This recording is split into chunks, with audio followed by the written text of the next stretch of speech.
Magandang araw mga kabi. So magsusubo tayo ng vitamins ngayon sa mga young bird natin. At pati yung mga medyo may edad na natin na young bird. Pero young bird pa rin. Ito, mga pang south natin, young bird natin sa south. So bali hindi tayo nagpakawala ng young bird kanina. O yung sinasanay natin na MacArthur. Ayan o, yung mga bata natin na kalapate. So late na to sa MacArthur pero sana makahabol pa. Ayan, so 2 months pa naman yung training nila. Kaso, ipepede rin pa kasi natin to. Kaya bali ang ginagawa ko rito mga kabi kasi di pa sila rumoronda o lumilipad dito sa amin. So hanggang sa mataas na bubong pa lang sila. Since nakakalipad na sila sa mataas na bubong, bali ang ginawa ko rito, sinasabik natin sa paglipad para malaman natin kung mababatcher pa natin at may hahabol natin. Kasi pagka pinakawalan to mga kabi, naglulupa nga tapos lipad-lipad lang sa bubong.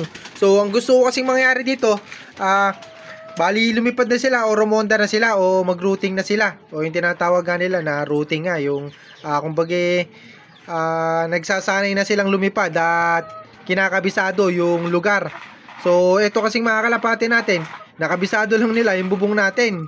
So kailangan malaman na nila yung kumbaga matuto na sila na lumipad talaga, na rumonda para ma-train na natin. Kasi bata nga sila, so hindi natin maihahabol to kapag ganito yung mga kalapatin, yung mga bata. Tapos 2 months na lang yung training. So mga bata talaga to sa mga nakakaintindi sa pagkakarera ng kalapate. So merong nananalo na bata pero ito pahabol lang kasi to. So actually hindi naman pahabol tong mga to.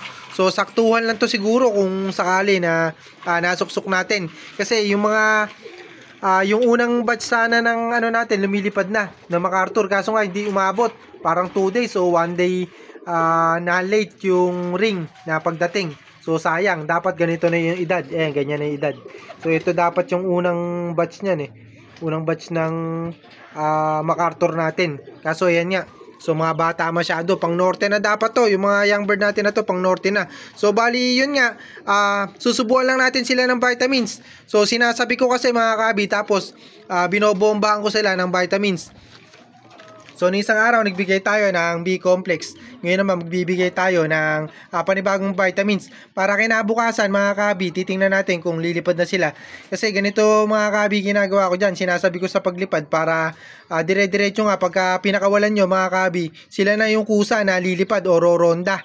So sila yung mag-i-initiate sa sarili nila ng paglipad. So hindi nyo na kailangan bugawin o ihagis. So kapag ganito kasi yung mga kalapatin, yung mga bata pa, so hindi pa pwede na ihagis to o bugawin. Kasi nga mga kabi, bata pa, baka kung saan mapunta. So kailangan kasi dito mga kabi, kapag ganito yung mga edad ng kalapatin nyo, sila mag-initiate na paglipad. So ngayon, hindi ko alam kung ano nangyari dito. Bakit naglulupa nga, tapos sa bubong lang lumilipad, ayaw pang rumonda. Kaya ang ginawa ko, sinabik nga natin. So binibigyan natin pala ng vitamins para habang nasasabik sila, meron silang lakas ng kumbaga katawan para lumipad nga bukas pagka pinakawalan natin. Ayan. So bukas pa natin ito papakawalan itong mga young bird natin. Pasensya na pala, kinakapos tayo sa dire-diretso kasi yung pagsasalita natin. Ayan. So bali yun nga mga kabi, huliin lang natin isa-isa. So paparondahin lang natin yun, yung mga young bird natin sa south. Ayan. So medyo may edad na to pero bata pa to sa south. Ayan. Ayan. So ito dapat yung first batch ng natin, MacArthur. So dapat itong mga south natin na to, kasabay talaga nito yung MacArthur ring. Kaso nga late na nag-release yung club namin, so humabol lang. Ayan So yan dapat ang mga edad ng pang MacArthur natin. Kaya humabol tayo, bali naging 10 yung panglaban natin ng south. So okay lang naman yan. Dapat nga 12 to, kaso hindi ko na kinuha yung 2 singsing o hindi ko na sinuksok.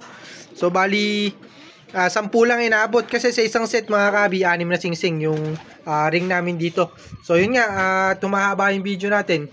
Papahuli lang natin kay Boston Ying yung mga kalapate, tapos susubuan na ng vitamins. Papakita ko sa inyo kung ano yung vitamins na binibigay natin. So yung pinahuli nga natin kay Boston Ying yung mga kalapate natin. Ito yung unang young bird natin. So yung mga pang MacArthur natin, susubuan din natin ng vitamins para nga masabik at saka meron silang lakas bukas na lumipad. Ayan, so susubuan natin. Bali itong kulay green na to, naalala ko na kung ano tawag, spirulina yung tawag dito mga kabi. Yung iba binibigay to powder. So tayo tablet form. So parang 4-5 ata ang bili ko dito. 3,000 pieces. Parang pumapatak na 150 yung bili sa isang piraso na vitamins. Ayan. So, ayan. Bigyan natin. So, yung nakapagpatagpos tayo nung nakaraang norte, ito lang yung vitamins na sinusubo ni Boston Ying. Ayan. Ayan lang, spirulina lang yun mga kabi. Yan lang yung pinaka vitamins na binibigay nun sa kanya. Sa mga kalapati natin. So, bali yung tumagpos natin, 4 na kalapati yun mga kabi. 3 yung tumagpos natin dun.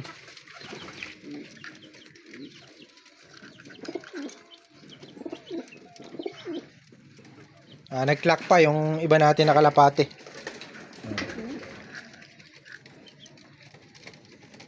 Yan yung nilagay. Tapos ito yung pangatlo.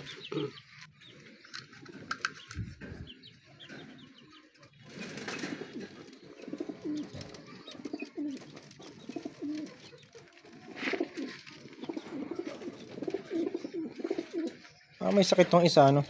Pero maganda naman yata yung katawan. Hindi, wag yan. Uli mo muna isa.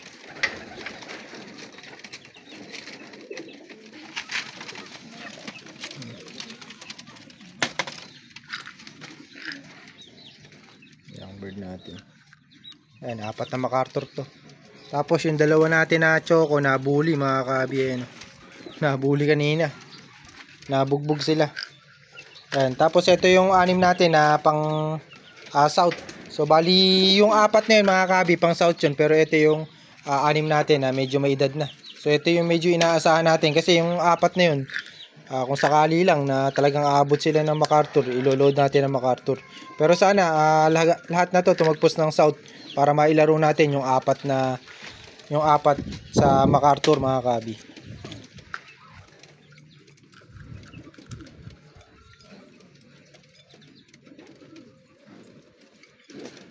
Kunin mo na yan. Ito isa sa dulo.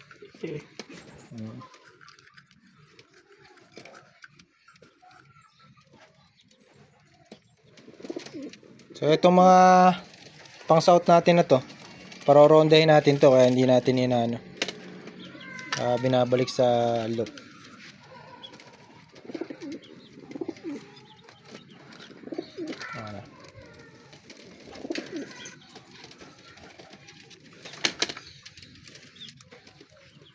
Tingin mo papasok agad yan.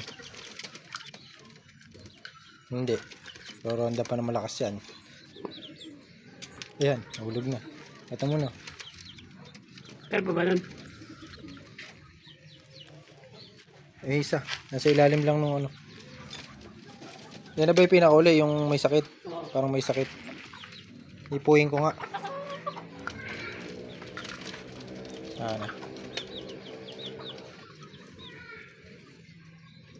Parang may sakit siya. Ano kayang parondahin rin? Sige, parondahin mo para makita natin kung may sakit talaga. So, tingnan lang natin mga kabi kung maganda nang lumipad tong 6 natin na young bird.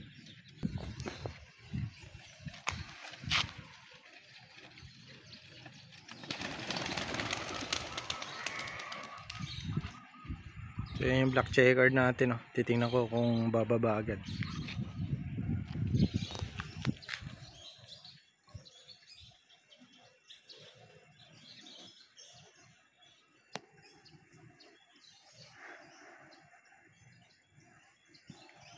Nakakasabay naman siya sa liparan. Yan. So sabay-sabay naman. Usually kasi yung mga may sakit mga kabi, hindi makasabay kapag pinalipad nyo na sabay-sabay. Yan.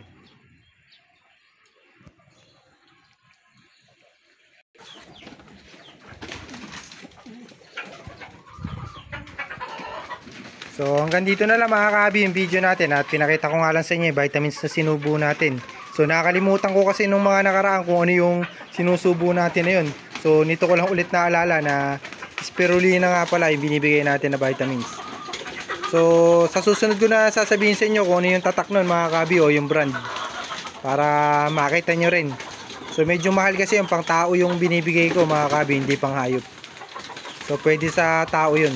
So ginagawang diet pills yun ng mga nagda-diet o yung mga nag-gym, umiinom din nun.